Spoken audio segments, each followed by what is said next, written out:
Okey, so kita nak mulakan bab 3, berkenaan dengan tajuk quasi steady flow.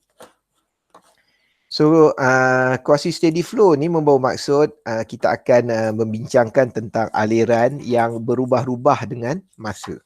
Kerana apa? Kerana sewaktu kita fluid 1 dan fluid 2, kita lebih banyak menyelesaikan masalah keadaan lebih kurang kerana kita ada tangki dan kita ada pipe ataupun bukan silap, yang ini yang kita akan bincangkan. Okey.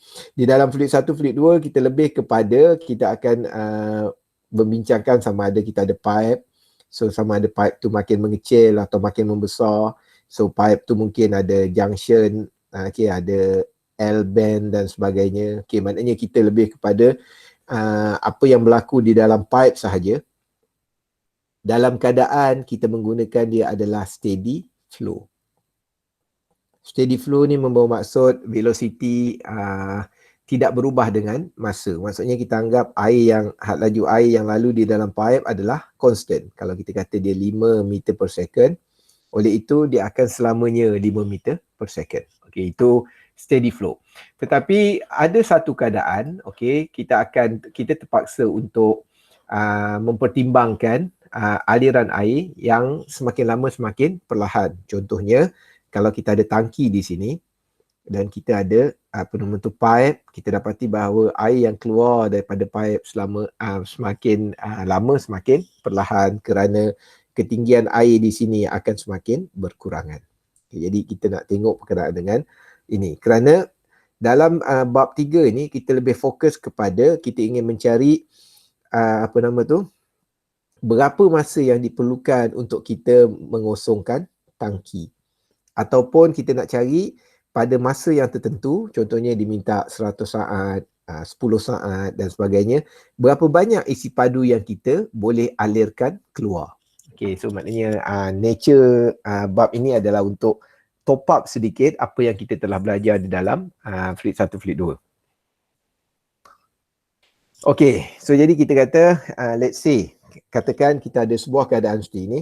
Kita ada sebuah tangki diameter 1 meter, tinggi tangki 3 meter, kemudian kita sambungkan dengan pipe setinggi 2 meter di sini dan seterusnya berjalanlah. So jadi kalau kita tengok length dia adalah 5 meter, maksudnya tinggi ni 2 meter, panjang ini adalah 3 meter. Okey, so maksudnya logik lah. Kan total total length dia masih lagi logik lah. Okey, yang kita faham ialah kita boleh buat Bernoulli equation, comparekan point 1 dengan point nombor 2. Okey, so maknanya kita boleh buat Bernoulli equation. So tetapi secara realitinya had laju air yang keluar di sini akan berubah-ubah. Kerana apa? Ketinggian air ni akan semakin berkurangan ke bawah. Okey. Jadi kita nak tackle dengan pengiraan yang lebih tepat untuk mengetahui berapa saatkah yang kita perlukan untuk kita mengosongkan mengosongkan tangki. Okay. So jadi kita akan buat perbincangan, mula dengan perbincangan menggunakan kefahaman kita dalam fluid 1. So maknanya dalam fluid 1 kita mengatakan kita boleh buat Bernoulli equation daripada point 1 dan point 2. So awak pun faham, point 1 di sini dan point 2 di sini. Okay, jadi kalau kita buat Bernoulli equation, kita ada pressure, velocity, Z sini pun sama dan kita ada losses. Okay, losses memadai untuk kita, dalam keadaan ini memadai untuk kita mengira berkenaan dengan major losses sahaja. So kemudian kita masukkan semua nilai, kita dapati kalau berdasarkan gambar rajah di sini, kita boleh anggap bahawa atmospheric pressure pada 1, velocity pun kosong. Pada outlet di sini atmospheric pressure tapi velocity wujud. Ketinggian ini memadai untuk kita ambil sebagai 5. Awak kena imagine bahawa kita akan comparekan ketinggian 1 dan juga ketinggian 2. So maknanya kita ada 3 dan 2, so kita ada 5. So jadi kalau kita isi, pressure kita boleh abai, velocity pada 1 kita boleh abai, Z ni adalah 5. Okay, Z yang ini adalah 5. Okay, velocity tetap wujud, Z kita boleh abai kerana kita anggap Z2 sama dengan kosong. Dan losses di sini adalah major loss. So rumus dia adalah FL V² D2G. So kalau anda kata kita masukkan semua sekali nilai, so kita dapati bahawa V2 sama dengan ini. So maknanya sama dengan 2.356 meter per second. So kemudian dengan beranggapan bahawa had laju ini adalah constant, maksudnya kekal untuk sepanjang masa. Okay, apa yang boleh kita kira ialah untuk mengira masa air dialirkan keluar, first kita kena tahu berapakah isi padu air. Jadi isi padu air kita boleh kira berdasarkan diameter tangki dan juga ketinggian air iaitu 2.3565 meter padu. Okay, yang ni kita boleh dapat. Oleh itu kita kena tahu apakah pula kadar alir air yang keluar dari pipe. Okay, di sini awak kena berhati-hati kerana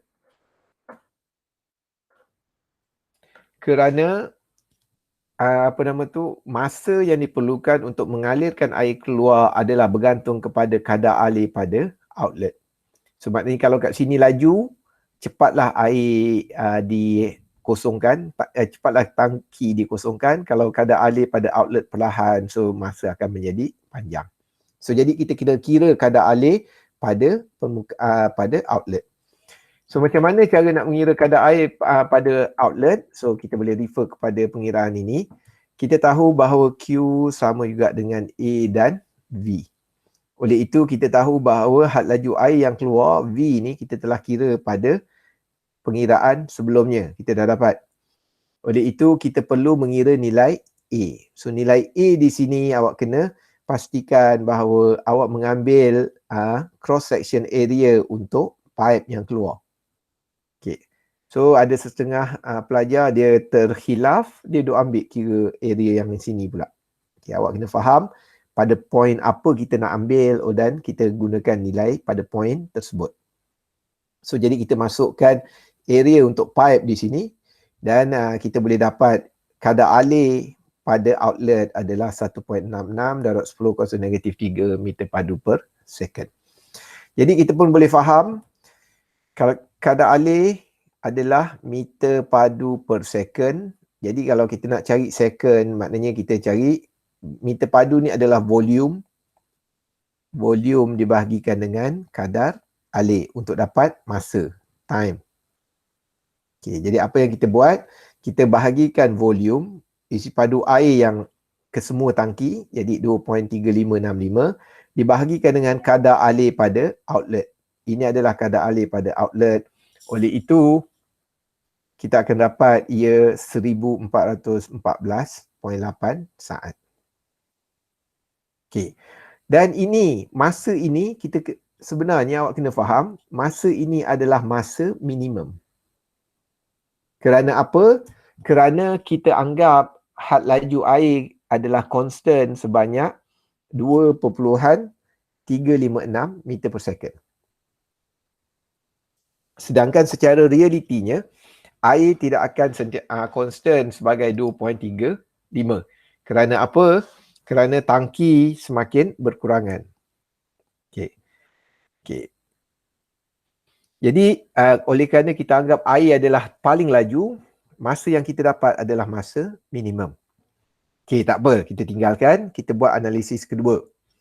Analisis kedua, kita kata, kita ingin menggunakan velocity dalam keadaan air itu betul-betul dah nak habis. Maknanya pada ketinggian 2 meter. Tadi kita kira pada ketinggian 5 meter. Ni kita nak kira pada ketinggian 2 meter. Jadi kita buat pengiraan yang sama. Iaitu kita mengira, comparekan point 3 dengan point 2. Dengan kedudukan, kedudukan ketinggian dia adalah 2 meter. Kita masukkan di dalam, Bernoulli equation. Kita boleh dapat had laju adalah 1.49 meter per second.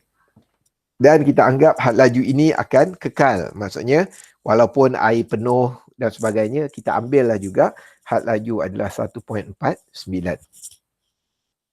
Kemudian kita kira kadar alir yang melalui pada pipe. Kita dapat 1.053 darab 10 kuasa negatif 3 meter padu per second. Dan kita boleh kira kerana isi padu air kita tak payah kira lagi lah. Kerana kita anggap isi padu air adalah constant dengan keadaan pertama. So kita boleh mengira masa dengan cara membahagikan volume air dan dengan kadar alir outlet. Kita dapat 2237.9 saat. Jadi apa yang boleh kita katakan ialah ini adalah masa maksimum. Kerana apa? Kerana ini adalah masa yang paling panjang kita boleh dapat, kerana air kita ambil air kita boleh ini adalah masa yang paling maksimum kerana had laju air ada had laju yang paling perlahan. Okey. Jadi apa yang perlu kita faham antara dua nilai ini ialah, maksudnya kita boleh katakan maksimum masa yang diperlukan adalah 2200 dan minimum adalah 1400.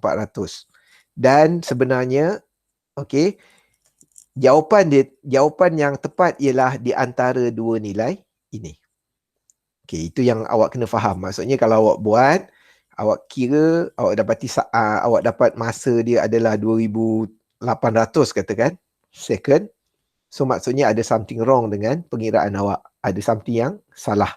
Ataupun awak dapat masa 1200 saat katakan, memang mungkin awak dah berpuas hati kerana dia menunjukkan acceptable lah 1200 saat. Tetapi kalau kita tengok range yang kita ada, kita dapati bahawa jawapan ini dan ini adalah tidak tepat. So jadi saya harap awak dapat faham maknanya ilmu yang ilmu fluid 1 pun dah boleh menyelesaikan masalah ini, tetapi mungkin dalam keadaan yang agak kasar. Maksudnya kita boleh range, kita dah tahu 1422. Kalau katakan awak nak ambil average, mungkin dalam sekitar 18. Awak boleh teka lah 18. Itu maknanya idea daripada yang kita belajar dalam fluid 1. Kemudian kita kata kita cuba menilai benda yang sama juga, maknanya knowledge yang sama dengan yang kita belajar dalam fluid 1, tetapi mungkin lebih detail sedikit. So detail tu macam mana? Kita kata tadi kita hanya ambil nilai pada point 1 dan kita ambil pada nilai yang bawah, maksimum dan minimum. Kita kata unfair lah, kita kata tak berapa tepat kerana 3 meter memainkan peranan yang tinggi, berbeza. Kerana dia ketinggian tersebut akan memberi efek yang besar kepada pengiraan. Jadi kita kata mengapa tidak kita bahagikan ketinggian 3 meter ni kepada beberapa bahagian kecil. Dan kita boleh, yang ini bergantung pada awak. Awak nak bahagi 10, bahagi 20, bahagi 100 boleh. Tetapi kata untuk demo dalam pengiraan ini, saya berpendapat bahawa memadai untuk kita bahagikan kepada 10 bahagian. Kerana kalau ketinggian 3 meter, kalau kita bahagikan 10 bahagian, kita hanya dapat 1 bahagian 0.3 meter. Jadi 0.3 meter adalah 30 cm. Tidaklah besar sangat. Maksudnya masih lagi kita kata boleh mendapat keputusan yang lebih baik. Dan setelah kita bahagi kepada 10 bahagian, apa yang boleh kita buat ialah kita mengira apakah masa yang diperlukan untuk mengalirkan satu bahagian. Maknanya setiap satu bahagian tu kita kira secara berasingan. Untuk memudahkan pengiraan, kita tidak ambil pada permukaan atas dan permukaan bawah bahagian tersebut. Contohnya bahagian 1, kita tak ambil atas, tak ambil bawah. Kerana kita kata susah nak kira. Ada 2 point. Kita kata mungkin kita memadai untuk kita ambil nilai average ataupun nilai titik tengah. Jadi awak pun dapat mengira kalau 0.3 bahagi 2 dan kita akan dapat titik tengah. So jarak titik tengah di sini sehinggalah titik pada outlet di sini dia akan menjadi 4.85 meter. Kerana total adalah 5 meter. Dan kita keluarkan semua ukuran untuk semua titik. So saya tunjuk 3 je. So sini 4.85, ni 4.55, ni 4.25 dan seterusnya. So kemudian apa yang perlu kita buat? Kita buatlah table untuk mengira beberapa item yang telah saya tunjukkan sebelum ini. Jadi kita boleh mengira had laju air keluar. Kita pun tahu jika ketinggian dia adalah 4.85, so awak boleh mengira had laju air keluar. So macam mana nak kira had laju air keluar? Awak boleh mengira menggunakan idea yang ini. Maknanya kita ada nilai yang sama, so kita hanya gantikan nilai ini 5 ni dengan 4.85. So awak boleh dapatlah nilai V. Okay. Awak boleh dapat satu nilai had laju air yang keluar. Kemudian awak boleh mengira kadar alir air yang keluar. So boleh refer kepada nota sebelum ini. Dan kita boleh kira apakah isi padu air yang dikeluarkan. So isi padu air yang dikeluarkan memadai, awak ambil total isi padu dengan ketinggian 3 meter tadi, bahagikan kepada 10 bahagian. So sekarang awak akan ada nilai isi padu untuk satu bahagian yang kecil. Kemudian kita boleh mengira apakah masa yang diperlukan untuk kita mengalirkan keluar isi padu air tersebut sahaja. Maksudnya masa di sini adalah masa yang diperlukan untuk kita alirkan bahagian yang pertama aja, section yang pertama sahaja. Okey. So kalau buat table yang ini, okey, saya harap awak boleh lengkapkan. Ini awak boleh lengkapkan dan seterusnya. Okey. Cuma di sini, okey, kalau kita lihat, awak insya-Allah kalau awak kira awak boleh dapat data seperti ini. Jadi kita akan lihat ketinggian semakin berkurangan, had laju pun juga akan semakin berkurangan. 2.32, sini 2.1, sini 1.64, sini 1.54. So awak boleh detect bahawa had laju semakin berkurangan. So kadar alir pun akan berkurangan. Sini 1.16, sini 12, di sini 10. So, jadi awak akan lihat bahawa pengiraan awak betul kerana trend dia adalah menurun. Isi padu air adalah constant kerana kita bahagikan dengan jarak yang sama besar. Jadi kita kata ketinggian isi padu air adalah berbeza. Kemudian masa yang diperlukan, so awak boleh nampak di sini bahawa masa yang diperlukan ialah semakin bertambah. Kita ada 143, 159, 190 dan akhirnya 215. Jadi maknanya awak boleh check data yang awak ada, sama ada calculation awak betul atau silap.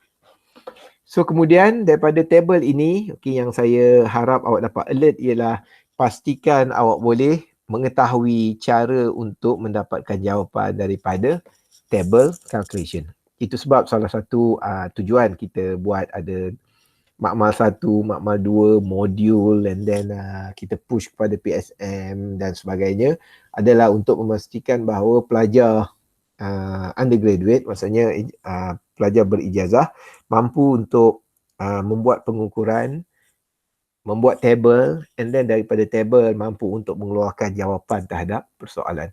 Kerana tidak semestinya jawapan awak ada pada table, kemungkinan awak terpaksa buat something, awak kena do something. Contohnya masa yang diperlukan sebenarnya bukanlah jawapan ini. Bukanlah satu jawapan pada table awak. Okey, masa yang diperlukan adalah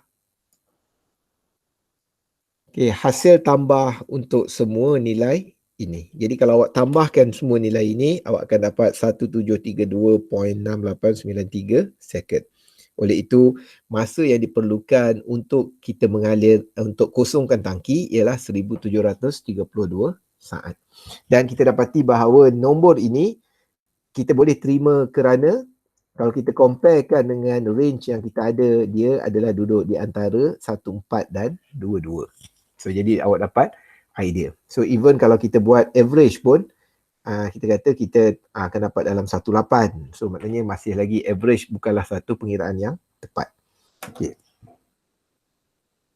So kemudian ini satu, maksudnya saya dah tunjukkan awak cara macam mana nak buat pengiraan perkara ini sekiranya kita mengira step by step. Kita menggunakan rumus yang biasa kita pakai dalam fluid 1, fluid 2, tetapi kita manipulate rumus tersebut supaya kita dapat membuat pengiraan. Kedua, saya harap awak dapat alert, polish sedikit, maknanya pemikiran awak ataupun maknanya idea tentang pembuatan graf dan sebagainya. Pastikan awak boleh dapat nilai ataupun awak boleh mendapat jawapan berdasarkan uji kaji ataupun apa sahaja yang awak dapat. Okey, ada soalan ke? Tengok ada orang angkat tangan tu. Ada. Okey. Kalau katalah soalan ni soalan application, dekat outlet tu dia tapping 2 outlet. Macam mana? Ada perubahan ke? Ada. Nanti dalam contoh dalam tutorial ada masalah dua outlet. Oh, bukan 2 outlet daripada tank, 2 outlet pada piping. Dia tapping macam tu. Ada perubahan tak? Adalah sebab awak yang sebenar kadar alir tu darab 2 je lah. Kalau katakan lubang tu sama dan ketinggian air tu adalah sama, so darab 2 je. Okey. Dia kalau anda kata lubang yang sama tapi ketinggian berbeza, yang itu saya terangkan lepas ni. Yang itu tak pernah student tanya lagi. Tapi yang itu adalah penyelesaian dia. Okey. Okey. Right. Okey. Okey, so yang ini. So kemudian kita kata, saya harap pelajar dapat juga idea, maknanya dengan menggunakan data yang ada, boleh buat graf. Kerana graf yang sebenarnya penting, elemen utama sebagai seorang engineer nanti. Okay, contohnya, ini data yang kita ada, tetapi pada saya lah, nak cakap ini yang terbaik tak juga. Okay, bukanlah nak cakap tak juga, tapi maknanya saya kata, yang saya prefer kita keluarkan graf daripada data yang kita dapat ialah kita keluarkan graf isi padu air dan juga masa. Okay, tapi masa ni pun kita kata trik dia bukanlah kita plotkan 143, 148 dan sebagainya. Dia tidak membawa makna. Okay. Dan kita terpaksa plotkan masa tersebut adalah hasil tambah darab. Hasil tambah masa tersebut. So maksudnya kosong. Ini masa untuk section pertama. Masa yang kedua ni adalah section masa untuk section 1 dan section 2 dihabiskan. Yang ketiga ialah masa untuk section 1, 2, 3 dihabiskan dan seterusnya. Dan ini adalah masa untuk section 1 hingga section 10 dialirkan keluar. Okay, so nampak So kita bukan sahaja merekodkan data, tetapi kalau kita nak buat graf, mungkin kita terpaksa manipulate. Kita ubah sikit data yang kita ada. Dan isi padu pun kita kata kita akan tambah. Ini adalah kosong, belum apa-apa, dan ini adalah kita kata isi padu untuk section 1 sahaja. Yang ini section 1 campur section 2, ni section 1, 2, 3 dan seterusnya, dan ini adalah isi padu section 1 sampai section 10. Okay. Dan selalunya dalam keadaan ini kita akan buat graf dalam bentuk masa pada paksi X dan isi padu pada paksi Y. Jadi kalau kita plotkan dengan Excel, so kita boleh dapat bentuk ini. Okay. So jadi kenapa graf isi padu dan masa yang penting? Kerana nanti dalam contoh soalan kita akan tengok, kerana dalam equation yang kita ada, kita hanya ada equation masa je nanti. Isi padu tak ada. Dan selalunya dalam permasalahan ini dia akan melibatkan isi padu. Contohnya, mungkin kita nak alirkan air sebanyak 2 meter padu. Tapi kita nak buka valve sampai bila? Okay, jadi maknanya kalau berdasarkan pengiraan, kita boleh dapat. Dan berdasarkan pengiraan, mungkin kita tak dapat ataupun kita kena manipulate. Kita kena tambah lagi pengiraan kita baru kita dapat. Tetapi kelebihan kalau kita boleh represent data kita dalam bentuk graf, dia akan memudahkan kita. Contohnya, kalau kita buat graf isi padu melawan masa katakan, so kita boleh anytime. Kalau orang tanya, kalau kita alirkan 600 saat, berapa isi padu? So kita kata, okay, kalau 600 saat, okay, almost 1 meter padu lah. Tak sampai 0.9 lebih katakan. Ataupun orang tanya, saya perlu alirkan 1.5 meter padu. So saya nak buka valve tu berapa lama? So kita kata kita ambil 1.5 meter padu, pergi ke sini dan ini kita bawa turun. So kita kata dalam 1000 saat. So maknanya kalau kita buka dah 950 tu, you jaga-jagalah, you kena control lah. Supaya boleh tepat dan sebagainya. Okay. So boleh nampak instead of kita ada pengiraan, so mungkin kita akan kena buat berulang kali. Orang nak 600, kita kena isi 600, kira-kira. Orang kata tak jadilah 600, 700 pula lah. Okay, so dia, itu sebab kita kata, kalau awak ada masa, awak tengok buku handbook. Okay, handbook ni salah satunya contoh macam kita tengok tadi graf penentuan graf penentuan minor loss, major loss. So dia ada banyak curve. So jadi kita pilih. Kita nak diameter yang berapa, kita nak pengecilan berapa persen, and then kita boleh dapat nilai. Itu semua sebenarnya adalah data daripada pengiraan dan eksperimen yang di-verified lah, ditulis, tetapi kita buat graf dalam bentuk yang membantu kita. Okay, contohnya macam keadaan sekarang ni lah. Melalui pengiraan, kita hanya boleh dapat had laju dan masa. Tetapi graf yang kita buat lebih kepada graf isi padu air dan juga masa, kerana secara nature-nya dua maklumat ini yang diperlukan di dalam application. Okay, sekarang kita kena habiskan ni juga. Okay, walaupun kita ada dalam 15 minit, 20 minit, insyaAllah kita boleh habiskan. Okay. Sekarang saya nak tunjuk pengiraan yang dibuat berdasarkan kaedah kameran. Kerana selepas ini tutorial kita akan fokus kepada kaedah kameran. Okay, kerana kaedah ini, tapi dua-dua cara valid. Kalau anda kata dalam soalan final atau soalan test, saya tanya, bergantung kepada awak. Untuk menyelesaikan masalah. Kerana dua-dua cara diterima dan jawapan kalau betul, full mark. Dia tak ada kameran yang lebih unggul, cara yang tadi yang lebih unggul tak. Sebab kadang-kadang secara realitinya memang ada engineer yang akan gunakan cara yang pertama. Kerana sekiranya tangki tersebut terlalu complicated nak diterjemahkan ke dalam bentuk equation ataupun equation tersebut jadi panjang. So it's better buat satu-satu. Sebab apa? Kita akan menyelesaikan masalah tu mungkin menggunakan tangki yang sama lama. Jadi kalau kita awal-awal tu mungkin kita buat susah, tapi tapi nanti kita boleh buat graf, then anytime orang nak, kita boleh refer pada graf yang kita buat. That's it. So maknanya walaupun peringkat pertama tu agak leceh pengiraan dia, tetapi once kita dah boleh buat graf yang tertentu, then anytime orang minta, kita akan refer kepada graf kita. Okay, itu kelebihan kalau kita boleh transfer data yang kita ada kepada graf berdasarkan keperluan kita. Okay, tidak semestinya volume lah. Maksudnya dia bergantung apa yang kita perlukan. Okay, sekarang ni kita nak pergi kepada secara matematik. So maknanya cara kameran. Okay, so cara kameran macam mana? Dia bermula dengan Bernoulli equation juga. Maknanya kita ada Bernoulli equation pada permukaan dan Bernoulli equation pada outlet. Okay. Tetapi, dan kemudian kita campurkan dengan losses. Okay. Step sampai sini sama.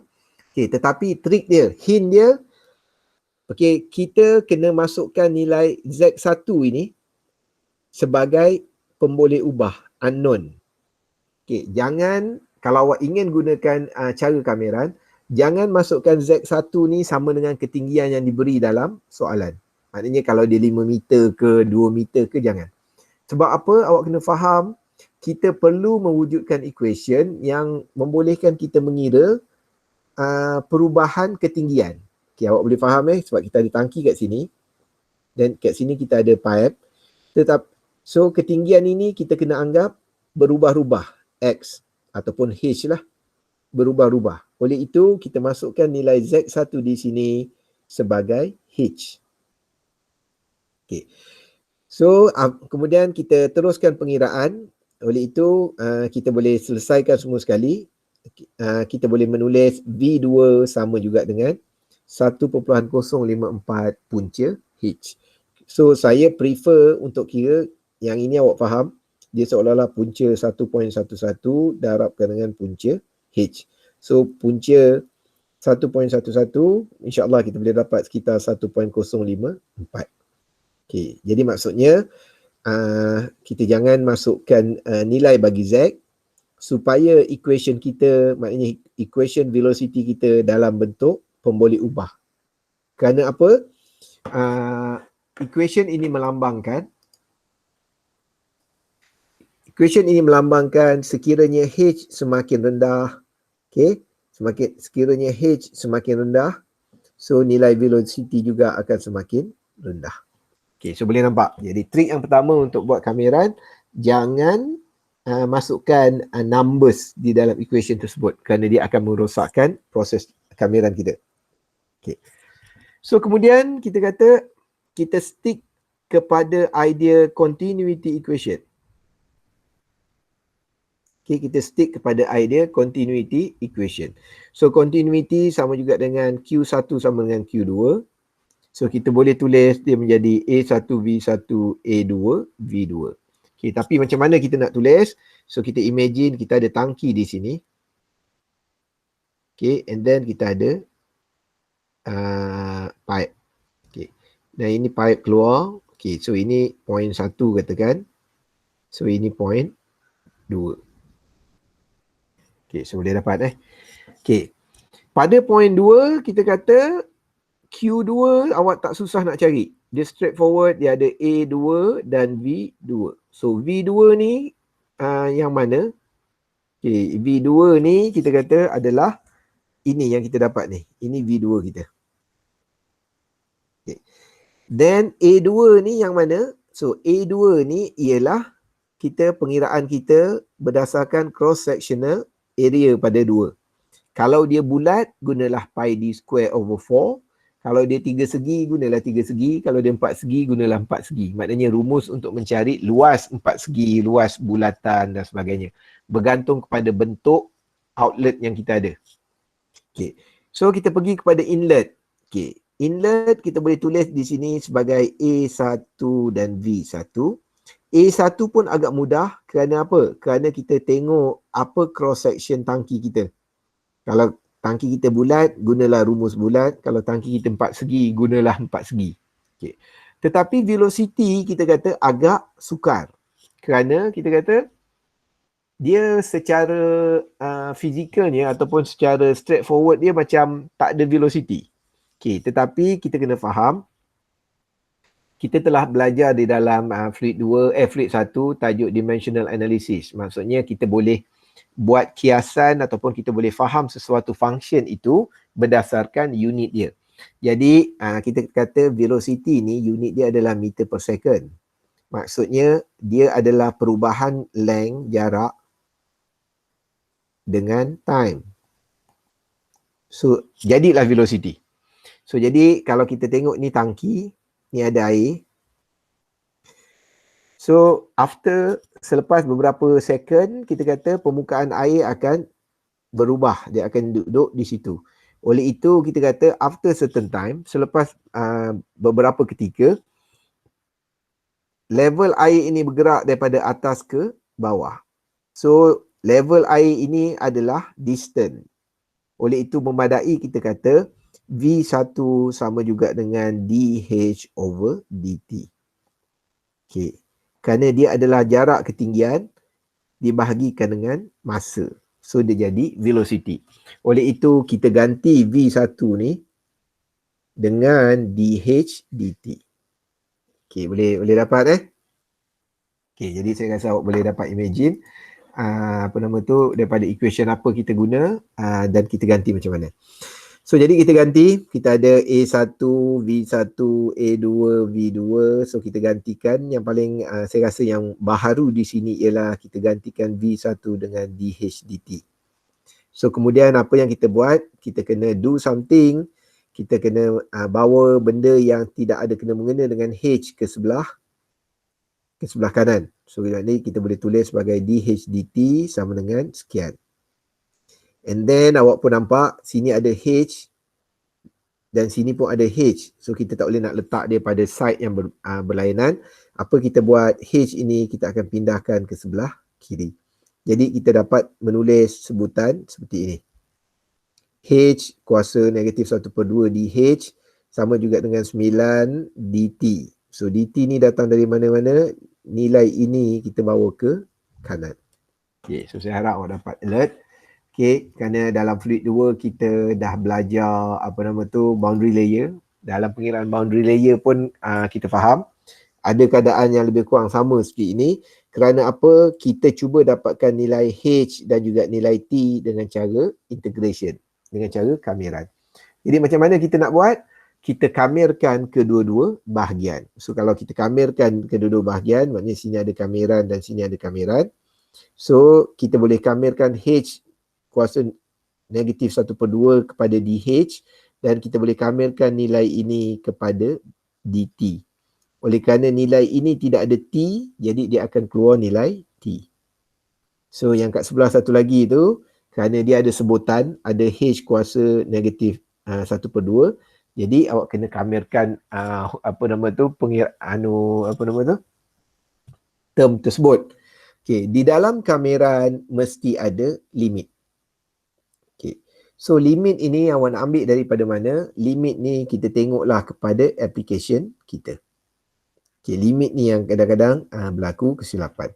So limit ni dia mesti refer kepada point 2 dan point 1. Okay. So ketinggian dia adalah, okay, sini adalah 3 dan adalah 2. Oleh itu limit dia, air bergerak daripada 1 sehinggalah kepada dasar tangki. Oleh itu air akan bergerak pada ketinggian 5 sehinggalah ke ketinggian 3. Oleh itu limit dia adalah 5 hinggalah ketinggian 2. Okay. Oleh itu limit dia adalah 5 dan 2. Okay. So jadi awak tulislah limit dia, maknanya daripada 5 ke 2. So kita masukkan, maknanya 2H kuasa 1/2 ni setelah nilai H kuasa negatif 1/2 kita kamerkan. So kita kamerkan dapat 2H kuasa 1/2. So then kita masukkan limit 5 dan 2. Okay, awak boleh selesaikan, awak boleh dapat T sama dengan 1732.76 saat. Jadi awak dapati bahawa nilai masa yang kita dapat adalah sama dengan cara kita buat section by section. Lebih kurang 1732 perpuluhan dia agak berbeza sedikit.